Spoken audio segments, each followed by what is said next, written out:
কৃষকের পরিশ্রম। এদেশের সোনার ছেলেরা কৃষক। দেখেন কি কষ্ট করে এই রোদ এবং গরমকে উপেক্ষা করে তারা খিরই গাছের পরিচর্যা করছে। এই দেখছেন খিরই গাছ চাষ করেছে, তার পরিচর্যা করছে। বাবা, খিরই কয়দিন আগে লাগাইছো? এই 10-12 দিন হচ্ছে মাত্র? তাহলে তো অনেক বড় ভালো হয়ে গেছে। হ্যাঁ, তা তোমার এই খিরই গাছ পরিচর্যা করে কি ভালো হবে না? খিরই ভালো হবে না? ইনশাল্লাহ আশা করা যাচ্ছে যে হবে। কারণ সার ওষুধ দেওয়া লাগবে, যত্ন করা লাগবে এর পিছনে।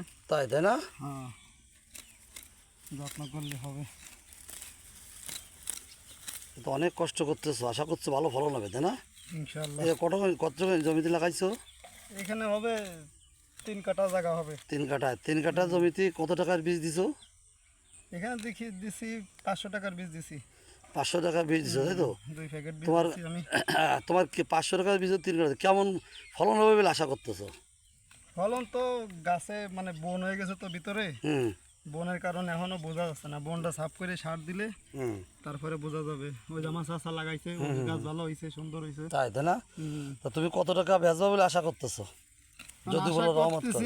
দেখা যাক যে 5,000 টাকা তো হবে ইনশাল্লাহ। আলহামদুলিল্লাহ।